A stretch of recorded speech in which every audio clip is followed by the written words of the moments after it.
There's a peculiar kind of suffering that comes not from poverty, disease, or heartbreak, but from seeing too much, from thinking too deeply, from understanding too clearly how the world works and how little sense it often makes.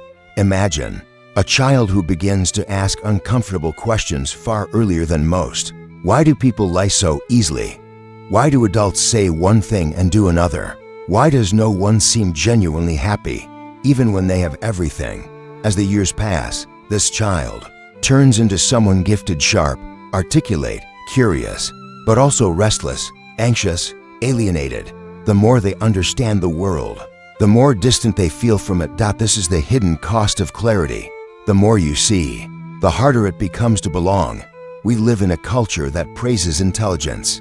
It's on magazine covers, in college acceptance letters, in the resumes of the powerful. But rarely do we ask, what does it feel like to be highly intelligent in a world built on illusions? Nietzsche did. He understood something most of us don't want to admit, that intelligence, when unaccompanied by strength, becomes a weapon turned inward. It becomes self-destructive. To be intelligent is to perceive patterns, to connect ideas, to make sense of complexity. But what happens when the pattern you perceive is one of emptiness?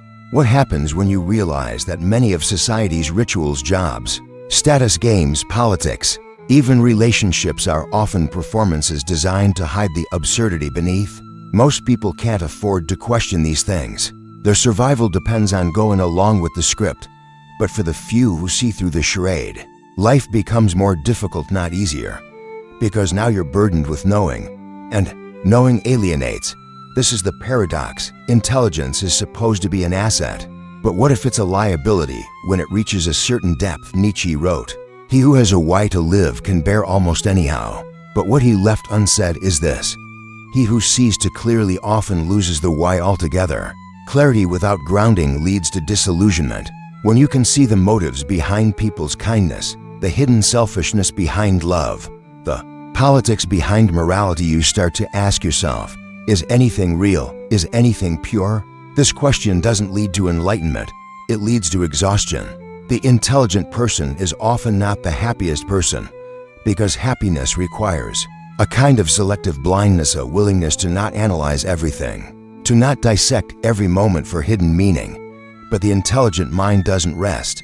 It pulls apart life like a mechanic dismantling a machine, only to discover there's no clear blueprint, no master design, just moving parts. So what happens then? The first consequence is alienation. Friends start to feel distant. Small talk becomes unbearable.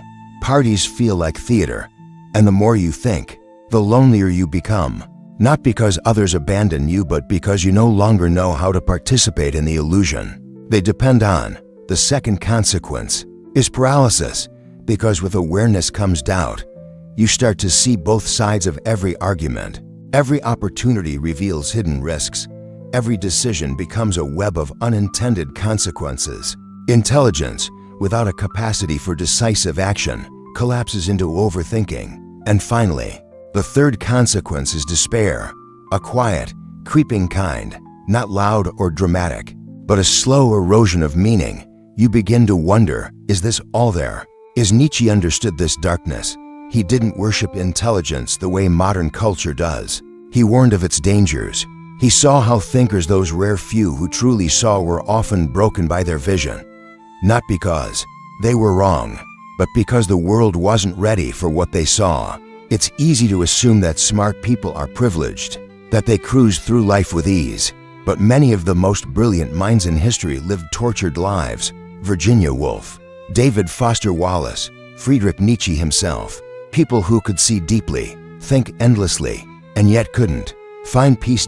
Because intelligence doesn't guarantee happiness, it guarantees perception. And perception, if not grounded in something greater, leads to fragmentation. What's greater than perception? Action, will, purpose. Nietzsche believed in the power of the will to overcome the chaos of the mind. Without it, intelligence becomes a hall of mirrors, endless reflections, but no exit, no forward movement, just analysis without resolution. We often think of intelligence as a ladder. The higher you climb, the more you see. But what if it's more like a cliff? What if, at a certain height, you begin to see not more but less, or worse, too much. What if the view reveals not beauty, but the terrifying lack of order? To be smart is to stand at the edge of that cliff, to feel the wind, to see the abyss, and to decide, do I retreat into ignorance? Do I jump into nihilism? Or do I build a bridge no one else can see? That's the challenge Nietzsche left us with. Intelligence is not a gift, it's a trial.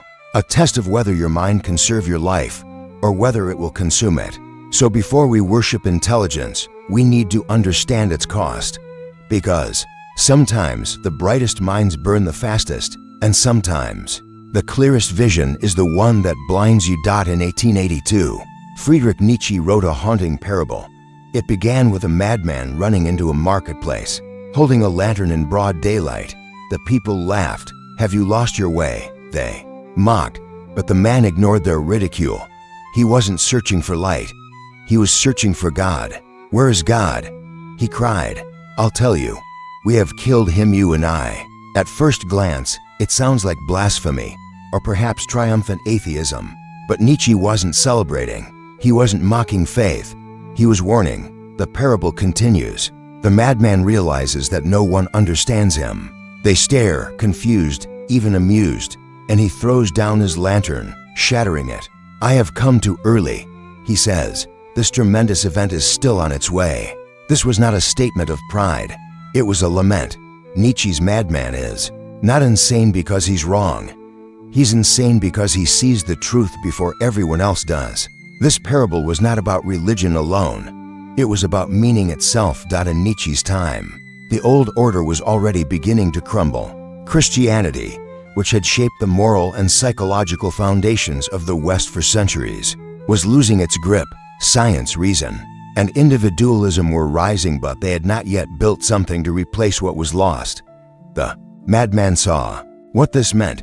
Without God, not necessarily the deity, but the symbolic structure of meaning, morality, and purpose, modern man was left floating in a universe without a center. No ultimate truth, no divine anchor, no shared story. Just chaos.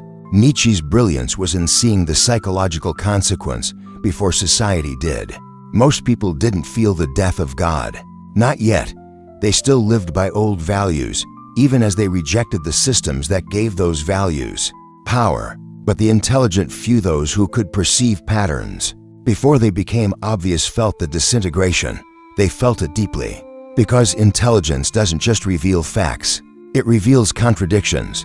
And one of the most unbearable contradictions is to live in a society that claims to value truth, love, and justice while running on lies, power, and manipulation. The intelligent individual becomes like Nietzsche's madman, not mad in the clinical sense, but mad in the way that truth becomes a burden. He sees too clearly. He sees that what most people call morality is often social convenience, that truth is shaped by those in power, that progress is often just a new mask for old systems of control. And once you see that, you can't unsee it. This is the collapse of meaning, the death of shared illusions. But what replaces them? Nothing. Not at first. That's the horror. The modern world prides itself on reason and freedom, but it rarely acknowledges the psychological cost of tearing down the old myths. Religion gave people more than rules. It gave them coherence. It gave them purpose. It told them who they were, what they should strive for, and why their suffering mattered. Remove that, and you don't get liberation. You get fragmentation. You get a society where individuals are free but lost, educated but anxious, connected but deeply alone. And it's not just a social problem, it's a personal one. The intelligent mind doesn't just observe this collapse, it experiences it internally. Every question peels back another layer.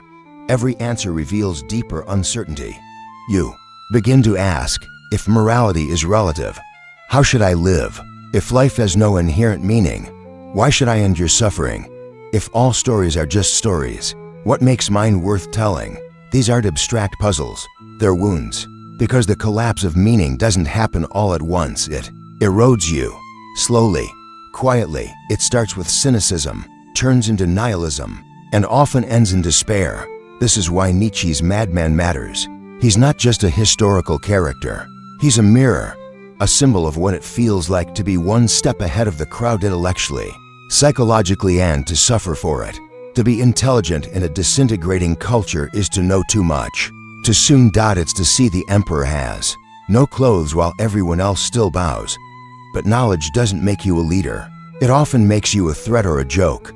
Just like the madman, you're laughed at, misunderstood, brushed aside, until the collapse becomes undeniable. And by then, it's often too late.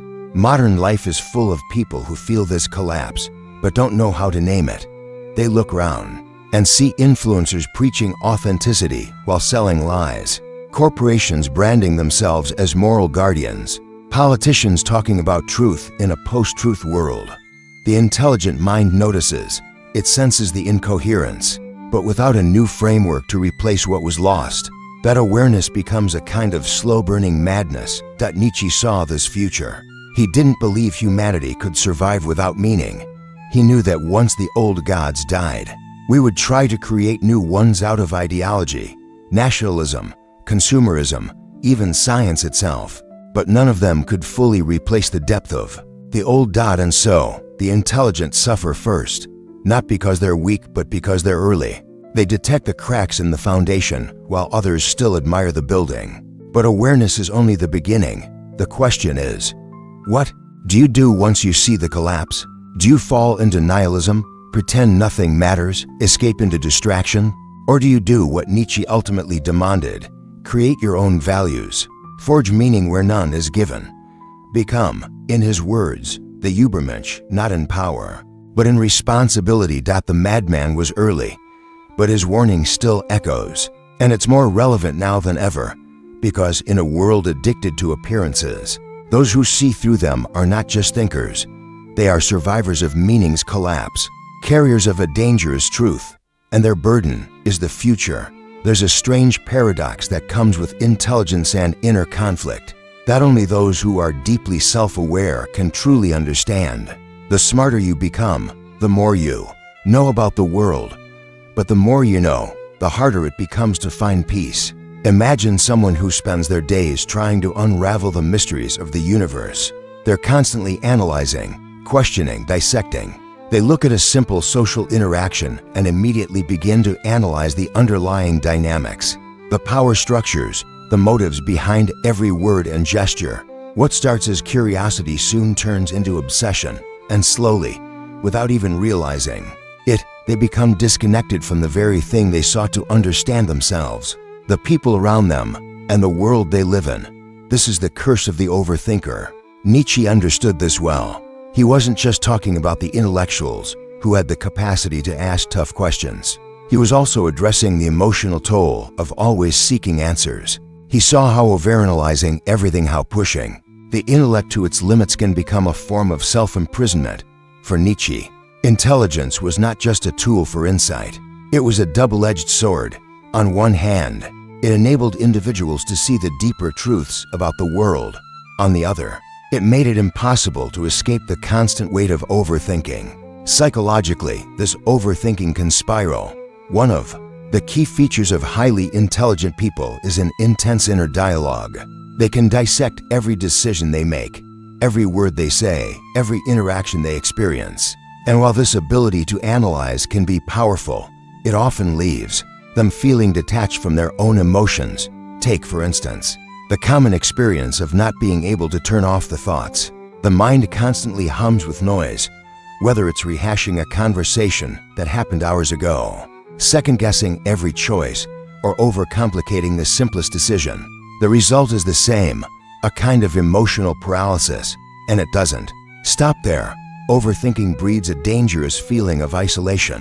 When the mind is constantly running, always trying to understand every aspect of human behavior, it becomes increasingly difficult to connect with others.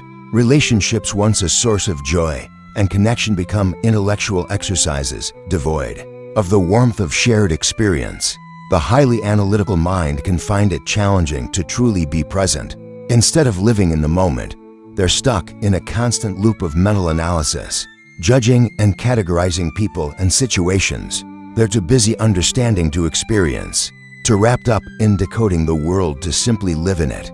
This phenomenon is especially poignant in modern life. In an age where intellectualism is often prized above emotional intelligence, we see countless examples of people who are smart, but incapable of forming deep, meaningful connections. They may have a wealth of knowledge, but they lack the ability to feel deeply.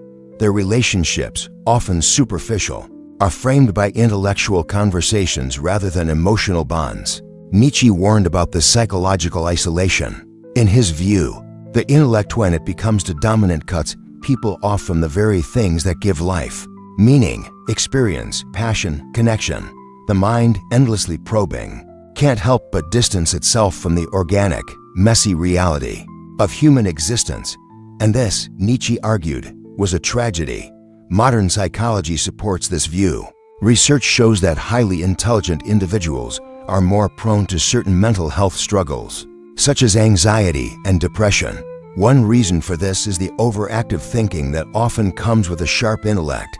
The more you think, the more you tend to worry, the more you understand, the more you realize how little control you have over the world and yourself. In fact, the very traits that define intelligence, hyper-awareness, a tendency to ruminate, a constant drive for understanding, are linked to neuroticism, overanalyzing events, questioning every motive, and dwelling on past mistakes are behaviors that take a toll on the emotional well-being of an individual. And the more someone dives into the depths of their intellect, the further they are from the simplicity of emotional peace. But the effects aren't just internal. Intelligence also has a way of distorting one's relationship with the external world. The person who overthinks everything finds themselves unable to experience life as it is. Everything becomes a puzzle. Every conversation, every social encounter, every moment of joy or sadness is filtered through the lens of analysis. Instead of living, they are always interpreting. This disconnection from reality creates a profound sense of alienation. The intelligent person may look around and feel utterly alone, even in a crowded room. Their intellectual pursuits, once a source of excitement, now become a trap. They might understand the world better than anyone, but they don't know how to navigate it with their heart. One of the more tragic aspects of this is how it impacts personal relationships. The overthinker might look at their partner, friend, or colleague and wonder, do they truly understand me? In reality, their intellectual filter often prevents them from truly understanding others.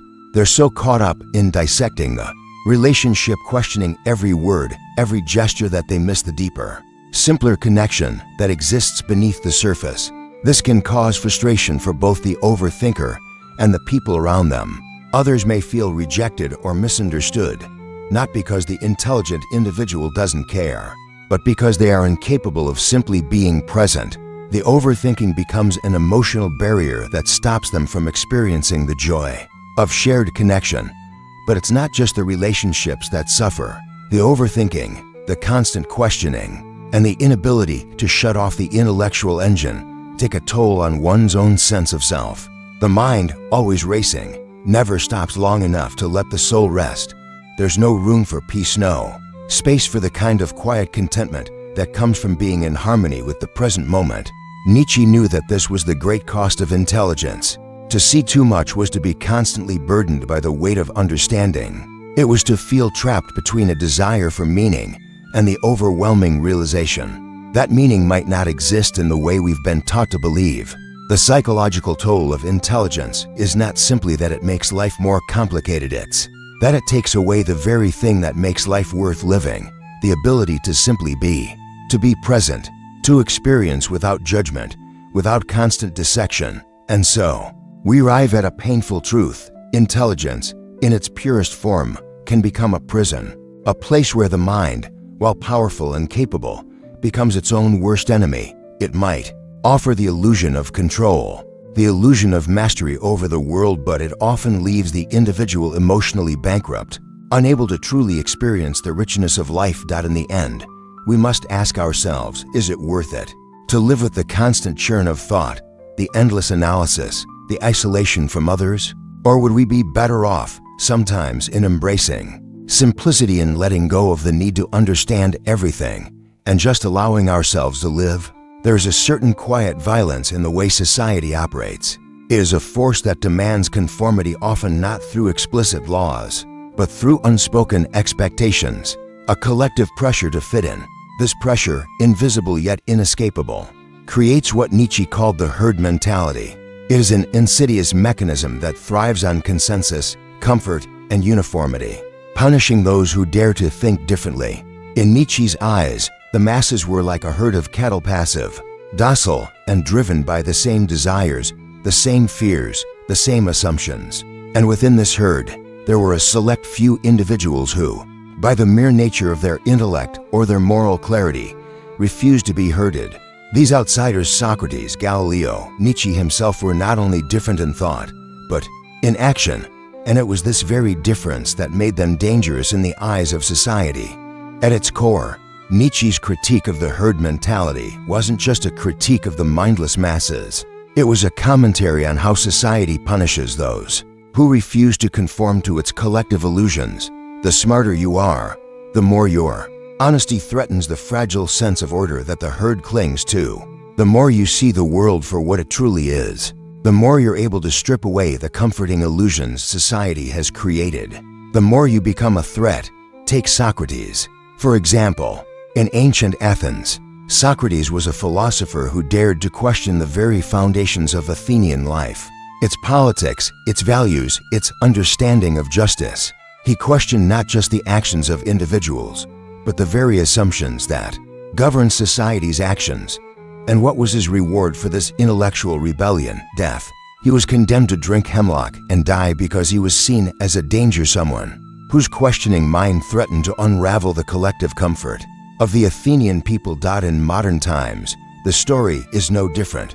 Whistleblowers, dissidents, and truth-tellers are often vilified for their attempts to expose uncomfortable truths. Take Edward Snowden, for instance. Snowden, a former NSA contractor, revealed the extent of government surveillance on its citizens. His revelations shook the foundations of trust that many people had in their governments. And as a result, Snowden has been labeled a traitor, an outcast, forced to live in exile. His life forever changed by his intellectual honesty. What was his crime?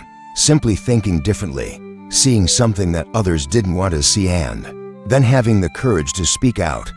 And then there are the intellectuals who, throughout history, have challenged the status quo in ways that were not just intellectually daring, but deeply threatening. Figures like Galileo, who dared to claim that the earth revolves around the sun, were punished not just for their scientific discoveries, but for their willingness to challenge the worldview that had held sway for centuries.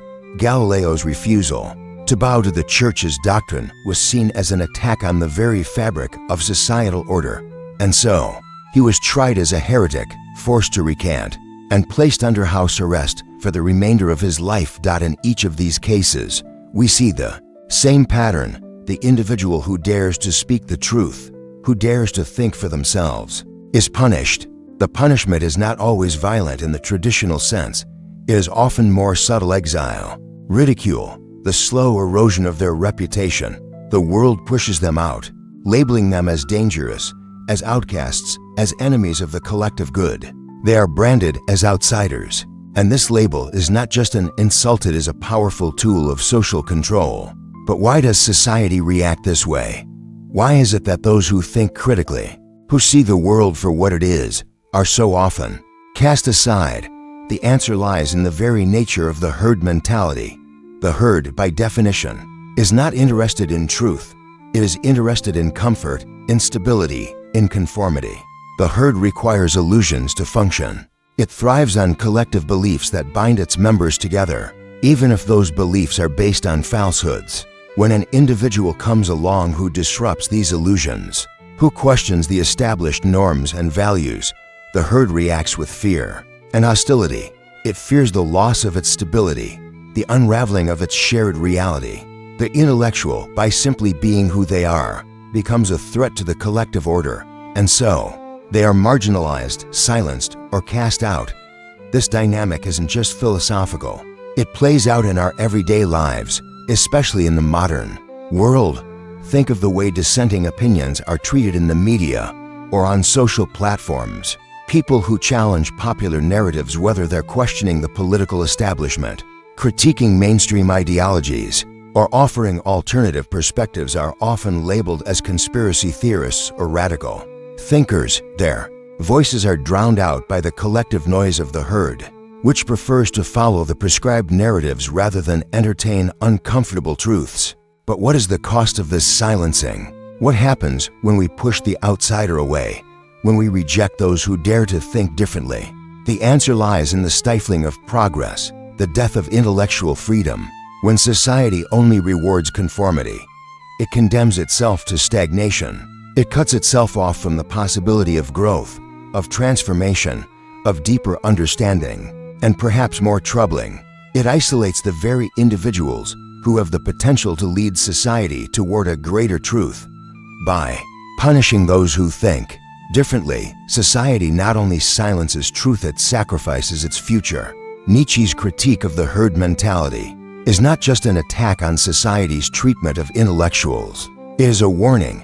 It is a warning about the dangers of mass conformity, about the tendency of the collective to protect its illusions at all costs. And in this warning, there's an existential challenge for each of us.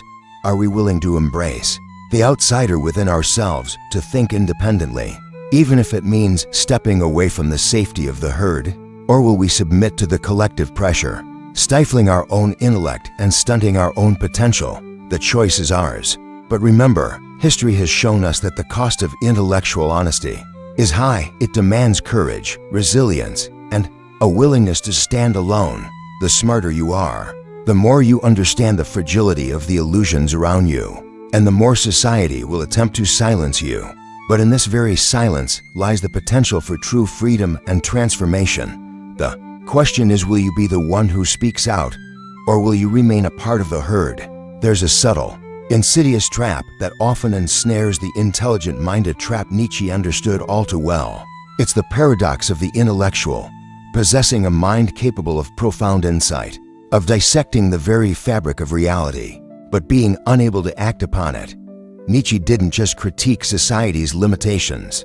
He critiqued the intellectuals who, despite their vast understanding, remain passive, paralyzed by their own intellect. The passive intellectual is the one who observes the world, but never dares to engage with it in any meaningful way. Their thoughts are deep, their understanding vast, but their actions are inert, mired in endless analysis and self-doubt. In Nietzsche's view, this type of intellectual is not truly free. They are slaves to their own minds. They are like the philosopher who spends endless hours pondering the nature of existence, the structure of society, or the meaning of life, but never steps out of their ivory tower to engage with the world they critique. They are obsessed with the abstract, the theoretical, the hypothetical, but never with the real, the tangible, or the urgent. It's as if they are trapped in a loop of endless contemplation, frozen by the weight of their own thoughts. And in this paralysis, they remain impotent, unable to create, unable to act, unable to live. This is the existential trap that so many of us fall into, especially those of us who have been trained to think critically. In a world that increasingly values knowledge and information, there's a dangerous allure to overthinking, to analyzing every detail until the world around us becomes a blur of possibilities. The danger lies not in the pursuit of knowledge, but in the paralysis that often accompanies it. How many times have we found ourselves caught in a spiral of overthinking, so consumed by the what-ifs and should-haves that we never make a decision? This is the curse of the passive intellectual, the person who cannot move, cannot act, because their mind is constantly stuck in a web of doubt and indecision. Nietzsche feared this outcome deeply. For him, intelligence was not a passive act. To understand the world was not enough. One had to shape it, engage with it, transform it. The intellect, in Nietzsche's eyes, had to be embodied through action, through will. Intelligence without willpower was a half-life, a life trapped in thought, but devoid of purpose. To truly be free, to truly embody intelligence, one had to act with strength, with conviction, and with purpose. This is where Nietzsche's concept of the Übermensch, or the Overman, comes into play. The Übermensch is often misunderstood as a figure of superhuman power, an idealized version of strength or heroism. But Nietzsche's Übermensch is not a mere superhero, it is a model of active, embodied intelligence. The Übermensch is someone who not only understands the world, but who has the courage and the will to change it. They are not paralyzed by doubt, nor are they trapped by the expectations of society. The Übermensch is someone who has the strength to create their own values, their own meaning, and their own purpose, regardless of the external forces that try to impose limitations.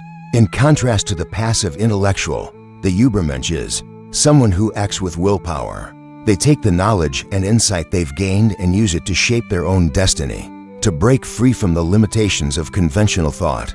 They are not trapped by their understanding, they use their understanding to fuel action. Nietzsche believed that only by embracing this active, creative intelligence could one truly transcend the stifling norms of society and achieve greatness. The Übermensch represents the ideal of a fully realized human being, not a mind that merely thinks, but a mind that does, that creates, that shapes the world around it. But why does this happen? Why do so many intellectuals, despite their immense potential, fall into the trap of passivity? One answer lies in the nature of the modern world itself. We live in a time where information is ubiquitous, where knowledge is more accessible than ever before. The internet, libraries, universities all offer an endless stream of data, analysis, and critique. But in this world of abundance, there is a danger of becoming overwhelmed, of being consumed by the sheer volume of what we know. With so much to think about, it's easy to become paralyzed by the fear of making the wrong choice, of taking the wrong step.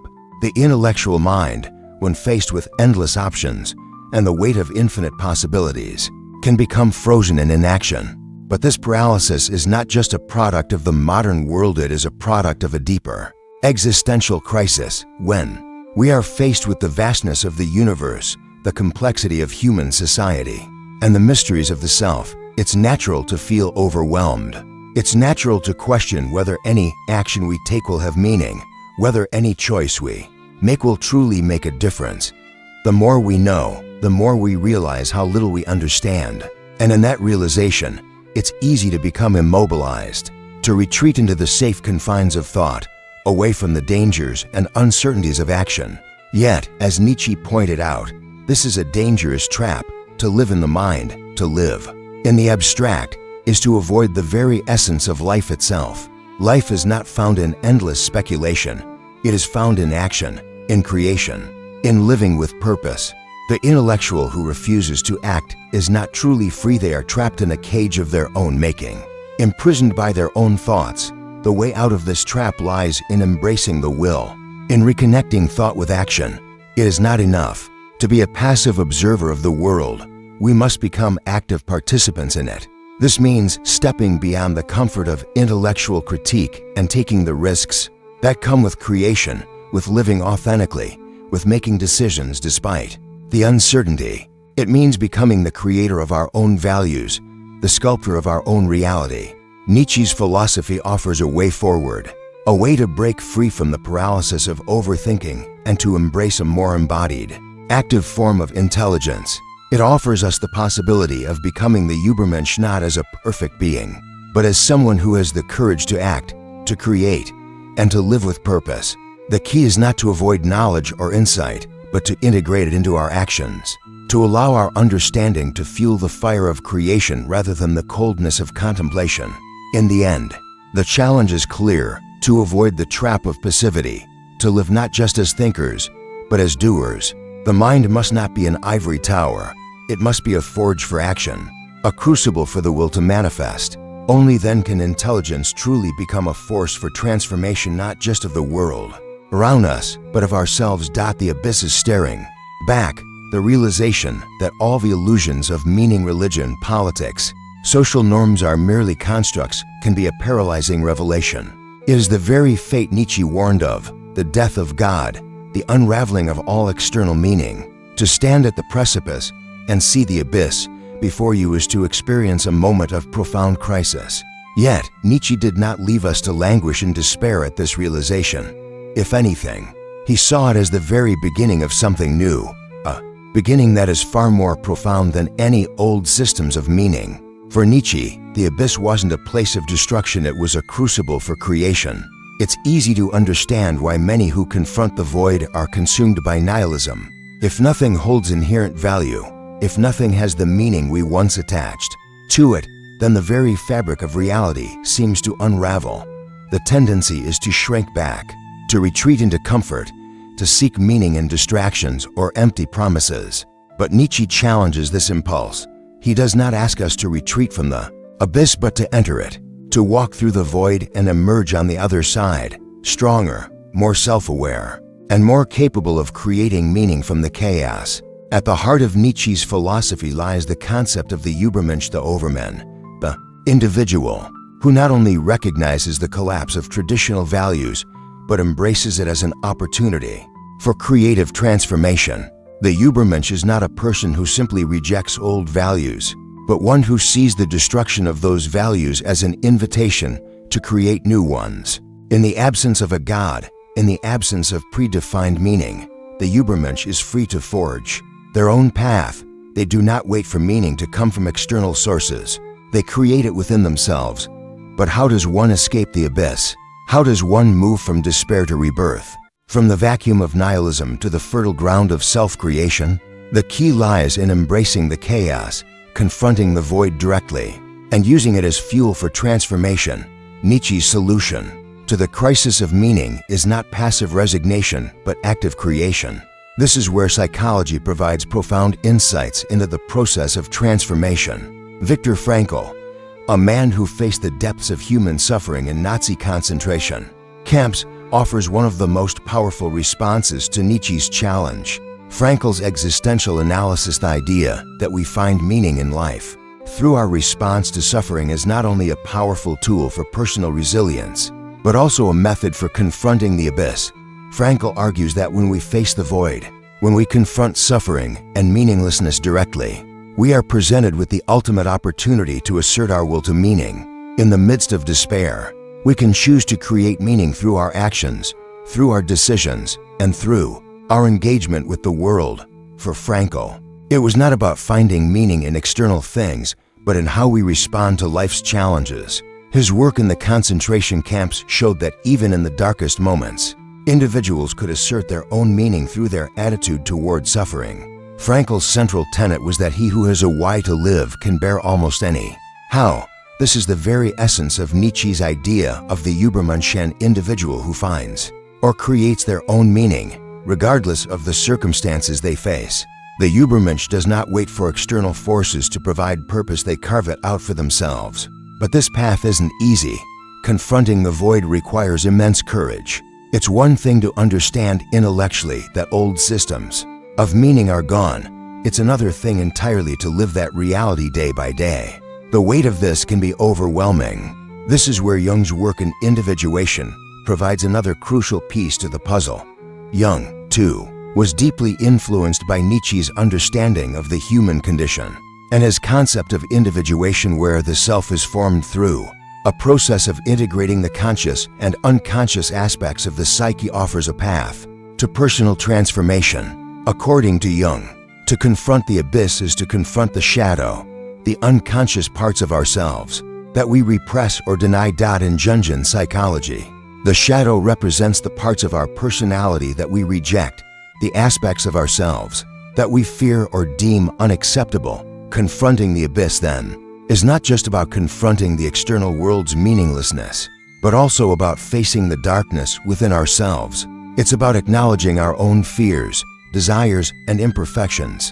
Only through this confrontation can we achieve wholeness, integrating our shadow with our conscious self. This process of integration, of becoming whole, is what Jung believed to be necessary for self-actualization and psychological health. It's not just about surviving the void, it's about growing through it, becoming more complete in the process. The connection between Nietzsche and Jung is profound. Both philosophers understand that the path to self-creation, to the Übermensch, is not linear or easy. It is a process of constant struggle, of repeatedly confronting the chaos, the meaninglessness, and the darkness within us. Yet it is precisely through this struggle that we find our strength. Nietzsche's solution to the crisis of meaning is not simply the acknowledgement of the void, but the creation of meaning from it. This is what the Übermensch does by embracing the void and using it as a forge. They shape their own reality. In modern existential therapy, these ideas are brought to life in a practical context.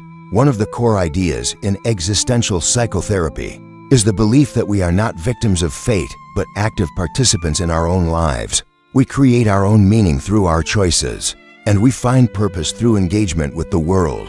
Existential therapists encourage clients to confront the reality of their existence, to face the inherent absurdity of life, and to create meaning through authentic action. This philosophy can be applied to all areas of life: personal relationships, work, art, and society. The key is to act with intention, to live authentically, and to embrace the uncertainty of life rather than retreat from it. The journey from nihilism to rebirth, then, is one of transformation, a transformation that requires not just understanding, but action. It requires facing the void head-on, integrating the shadow, and choosing to create meaning in a world that offers none. It requires the courage to embrace the unknown, to reject the comfort of old beliefs, and to build something new from the ashes of the past. The abyss does not have to be a place of despair. It can be a crucible of creation, a place where the old values die and the new ones are born. The Übermensch does not merely survive the collapse of meaning, they thrive in it, using the chaos as a springboard for their own self-creation. This is the path out of the abyss, the path of transformation, of rebirth, of creating new values in a world where the old ones have failed. The abyss is not the end, it is the beginning. There's an unsettling truth that many of us don't often confront: intelligence, especially when untethered from the constraints of societal norms, is a threat. It's a dangerous force, and not just in the way we think of danger. It doesn't wield a weapon or stir riots in the streets. Instead, it disturbs the very fabric of order by its mere existence. The truth is, the mind that cannot be easily controlled is the mind that the world fears. Intelligence, when left unshackled by convention, doesn't fit into neat little boxes. It resists categorization. It questions. It pokes at the assumptions and structures that the masses hold so dearly, and that makes it unpredictable. It's like a spark in the dark, igniting questions and ideas that threaten to set the whole system alight. The truth is that power structures, from governments to corporations to ideologies, thrive on predictability and control. And intelligence, true, independent thought, can never be easily predicted. This is the fundamental tension. The mind that thinks outside of the prescribed boundaries doesn't just challenge the status quo, it threatens it. The individual who sees through the veil of propaganda, who understands the psychological manipulations at play, is no longer a passive participant in the system. They are no longer a pawn in the grand game. They become a potential disruptor. And disruptors are dangerous. In fact, they are so dangerous that history has shown us time and again that the powers that be will do whatever they can to silence, discredit, or even eliminate those who cannot be controlled. Socrates, the great philosopher, is one of the most poignant examples. His ideas, which pushed the boundaries of Athenian society, were seen as subversive, dangerous to the very fabric of the state. His questioning nature, his refusal to bow to traditional norms, ultimately led to his trial and execution. It wasn't just that he questioned religion or the state. It was that he had the courage to ask questions that no one wanted to hear. He destabilized the comfortable assumptions of the people around him, and that made him a threat. In the end, the state acted swiftly to remove that threat. We see this again and again throughout history. Whistleblowers, dissidents, and intellectuals who refuse to conform are often cast out. They are vilified, marginalized, made into outcasts. The system does not tolerate individuals who can think too critically, too independently. Propaganda, mass media, and political institutions work tirelessly to create a uniform, predictable populace, a people that can be manipulated and swayed at will, a people that fit neatly into the system's framework. The reason intelligent people, those who see through the illusions of power, often feel alienated is not because there is something wrong with them, it is because they are precisely the kind of people who threaten the system's control. They are the ones who ask the uncomfortable questions, the ones who see the strings being pulled behind the scenes, the ones who recognize the false narratives being spun. And that is precisely why the system works so hard to discredit them. Think of the political dissidents in every regime throughout history, the ones who spoke out against tyranny and corruption, who risked everything to challenge the status quo. Their voices were not just suppressed because they were wrong. They were suppressed because they posed a threat to the stability of the existing order. The system relies on the obedience of the many, and the individual who sees through that obedience, who refuses to comply, cannot be easily controlled. And so, they must be silenced. This isn't just a historical phenomenon. In our modern world, the same patterns persist, albeit in more subtle forms. Consider the rise of social media, the rapid spread of misinformation, and the ever-present influence of corporate interests in shaping public opinion. The internet, which was once hailed as a free space for exchange and debate, has increasingly become a battleground for the control of information. Algorithms control what we see, what we think about, and even how we form our beliefs. These systems are designed to funnel us into predictable patterns of consumption and thought. But intelligence, true, critical intelligence, remains a force of disruption. The intellectual who questions the dominant narrative, who looks deeper into the way information is manipulated, is often met with ridicule, isolation, or worse. The system thrives on uniformity. It thrives on making the populace easy to control, easy to predict. And so, the intelligent mind, the one that refuses to fit neatly into these boxes, is feared. It is a threat to order because it is inherently unpredictable. It's important to recognize that this fear is not a sign of weakness. It's a sign of power. The fact that you, as an intelligent individual, may feel alienated or misunderstood is not a flaw in your character. It is evidence that you are resisting the forces of control. It's a sign that you are not easily swayed, not easily manipulated.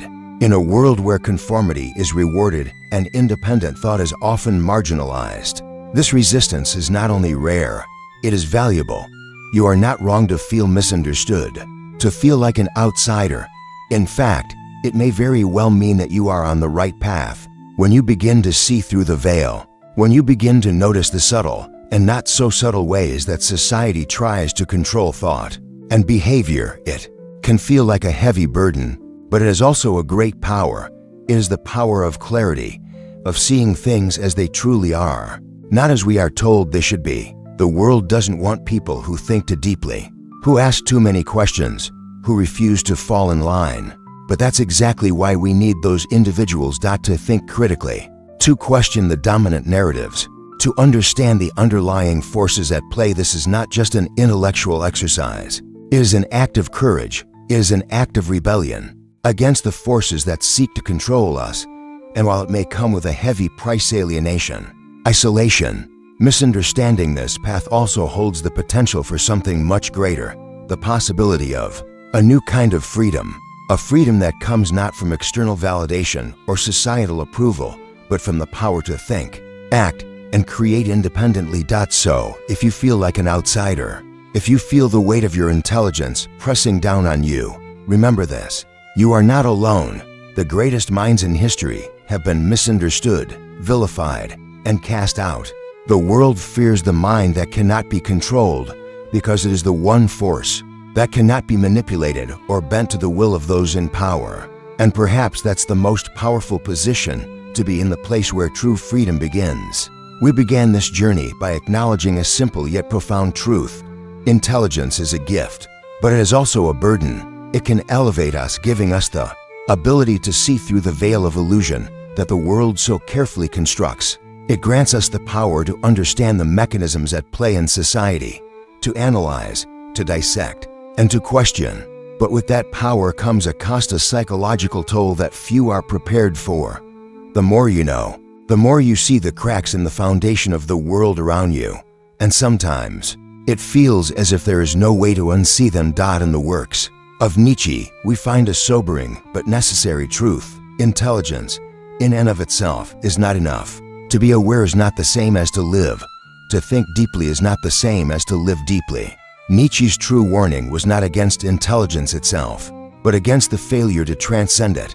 He warned us that to be consumed by the intellect, alone by the constant analysis, the constant questioning, can trap us in an endless cycle of doubt and nihilism. A mind that can dissect everything may come to feel disconnected, detached, cold. It may even begin to question the very worth of existence itself. But Nietzsche did not leave us with despair. In fact, his message is one of radical hope. The answer, he argued, is not to abandon our intelligence, but to use it to create, to take the knowledge we have gathered and not let it fester into bitterness, but instead, use it as a catalyst for transformation, to transcend the paralysis of overthinking and move into the realm of action, into the realm of creation. The Übermensch, Nietzsche's ideal, is not merely a thinker, but a creator, a doer, a person who forges meaning in a world that would otherwise remain void. The true danger of intelligence is not in the mind itself, but in how we choose to wield it. It is easy to get lost in the labyrinth of analysis, to become trapped in the constant cycle of doubt, to feel as though there is no escape from the abyss of existential questioning. But Nietzsche's call to the Übermensch was a call to action, to embrace life fully, not just as an intellectual exercise, but as an experience, to live with strength, creativity, and will, to turn the darkness of overthinking into the fuel for something greater. We live in a world that often values intellectualism for its own sake. We worship the ability to analyze, to dissect, to understand.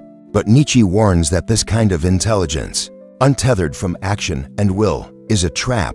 It can lead us down the path of isolation, of alienation, and eventually of despair. To know the truth is not enough. To live the truth, to create from it, is what makes a person truly free. This is the crux of Nietzsche's message. Intelligence is not meant to be a passive force. It is not meant to be an abstract, detached process. It must be embodied. It must be lived. The mind must not only understand the world but actively shape it. And that requires courage, the courage to confront the abyss, to challenge the illusions, and to forge something new from the chaos. So where does that leave you? If you are the kind of person who constantly questions, who sees through the illusions of the world, then you know the weight of that gift. You know the alienation that comes with being able to see what others cannot. But Nietzsche's warning is not just a call to intellectual understanding. It is a call to action. It is a call to live deeply, to use your intelligence to create meaning rather than to be consumed by it. The world is not kind to those who think differently. It punishes those who challenge its assumptions, who question its narratives, who refuse to conform. But in that punishment, in that exile, there is also power. The world fears the mind that cannot be controlled, because it knows that such a mind is dangerous. It cannot be manipulated, it cannot be swayed. And it is from that danger, from that refusal to conform, that true transformation can emerge. But this path is not easy. It requires strength. It requires the courage to face the abyss of nihilism without succumbing to despair. It requires the will to create meaning, to act, to shape your own destiny, to transcend mere thought and move into the realm of creation, to become, as Nietzsche envisioned, something more than human, something greater than what society expects or demands. As you reflect on the darker side of intelligence, remember this: the weight you feel is not a curse but an invitation to use your intelligence, not as a burden to bear, but as a tool for transformation. The question is not whether you can think deeply, but whether you can live deeply. The choice is yours.